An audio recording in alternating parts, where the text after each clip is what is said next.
Kindly subscribe the channel and hit the bell icon to get regular updates. Thank you. Everyone, today I start my next video of class 7 B subject civics lesson 1. Lesson का नाम है हमारा संविधान। तो आइए जानते हैं पहले कि संविधान क्या होता है। संविधान एक मौलिक सार्वभौमिक लेख है जिसके अनुसार कोई भी देश जब वो कार्य करता है तो उसे जो लिखित रूप से कानून पारित होता है वो संविधान होता है। क्योंकि संविधान अगर ना हो तो हमारा समाज चलाना हमारे लिए बहुत मुश्किल हो जाए। कोई भी किसी भी तरीके से अपने कार्यों को करेगा, किसी भी प्रकार के कृत्य करेगा और उसके ऊपर कोई भी सजा नहीं होगी। तो समाज को ठीक रूप से सुचारू तरीके से चलाने के लिए संविधान बनाया गया और उस संविधान के अंतर्गत बहुत सारे नियम कानून बनाए गए। अब आइए जानते हैं कि हमारे संविधान का निर्माण किस प्रकार हुआ। भारत में संविधान का निर्माण संविधान निर्माता सभा द्वारा किया गया। इस सभा में उनके सदस्यों की संख्या 308 थी और जिसके अध्यक्ष डॉक्टर भीमराव अंबेडकर उनके मेन प्रमुख थे और डॉक्टर राजेंद्र प्रसाद उनके प्रमुख सदस्य थे। संविधान सभा ने संविधान निर्माण का कार्य 9 दिसंबर सन 1946 को प्रारंभ किया था और ये 26 जनवरी सन 1949 को संविधान जाकर के बनकर तैयार हुआ। यानी कि इस संविधान को पूरा होने के लिए कम से कम 2 वर्ष 11 महीने और 18 दिन लगे। 26 जनवरी को की जो तिथि थी उस दिन यह संविधान लागू किया गया, इसीलिए इस दिन को गणतंत्र दिवस कहा जाता है। भारत संविधान की प्रस्तावना में ही इसके लक्ष्य एकदम स्पष्ट दिखते हैं। ये लक्ष्य ही राष्ट्रीय आदर्श बने और इन्हीं ने ही अनुरूप अपने नए समाज का निर्माण किया। भारत के लोक संविधान की प्रस्तावना भारत के संपूर्ण प्रभु संपन्न समाजवादी पथनिरपेक्ष लोकतांत्रिक गणराज्य बनाने के लिए तथा उसके समस्त नागरिकों को सामाजिक आर्थिक राजनीतिक न्याय विचार अभिव्यक्ति के अपने मन के विचारों को व्यक्त करना और उन्हें आश्वासन दिलाना, उनके धर्म के रूप में उन्हें स्वतंत्रता प्रदान करना, इन सभी प्रकार की चीजों को मद्देनजर रखते हुए संविधान बनाया गया और कानून बनाया गया जिससे कि किसी भी प्राणी यानी कि समाज के किसी भी नागरिक को किसी भी चीज के लिए असुविधा ना हो।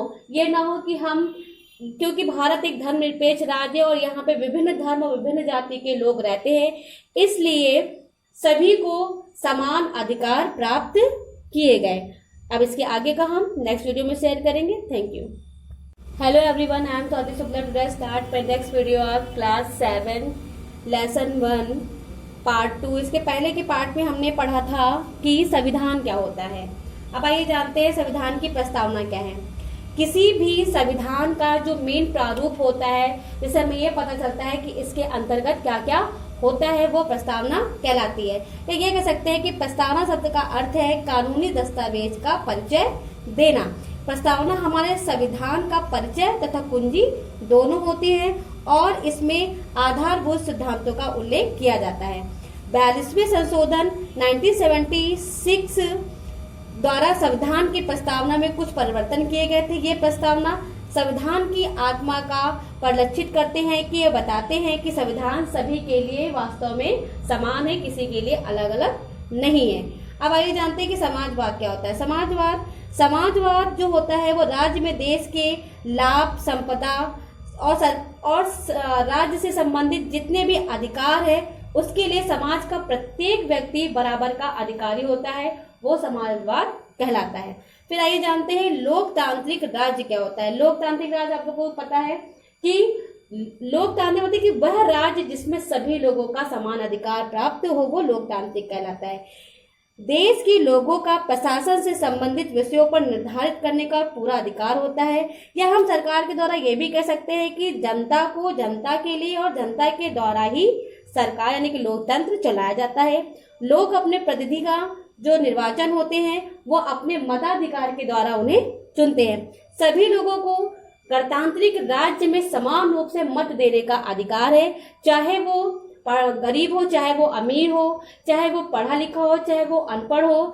बस सिर्फ उसके लिए एक ही प्रावधान होता है कि उसकी आयु 18 वर्ष की होनी चाहिए और दूसरा कि वह किसी भी प्रकार का मानसिक दिवालिया नहीं होना चाहिए। ये 2 नियम होते हैं मत देने के लिए। उसके अलावा किसी भी प्रकार का कोई भी प्रावधान नहीं होता। कि वह व्यक्ति मत नहीं दे सकता। हर व्यक्ति अपने इच्छा के अनुसार अपने नेता को चुन सकता है।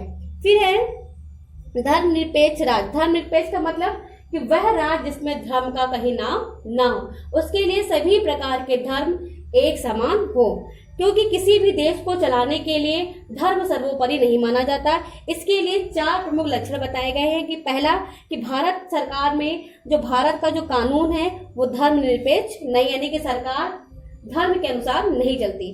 दूसरा, धर्म के आधार पर किसी प्रकार का मतभेद नहीं होना चाहिए, यानी कि जो राज्य है या जो देश है वहां पर किसी भी धर्म को लेकर आपस में कोई मतभेद नहीं किया जा सकता। तीसरा है, भारत धर्म शासित राज्य नहीं, यानी कि भारत को चलाने के लिए धर्म सर्वोपरि नहीं माना गया है। फिर है, भारत के लोगों को अपनी पसंद का धर्म पालन करने का पूर्ण अधिकार है, यानी कि भारत में रहकर सभी व्यक्ति अपने अपनी इच्छा से अपने अपने धर्म को चला सकते हैं। किसी को किसी दूसरे का धर्म मानने के लिए बाध्य नहीं किया जा सकता है।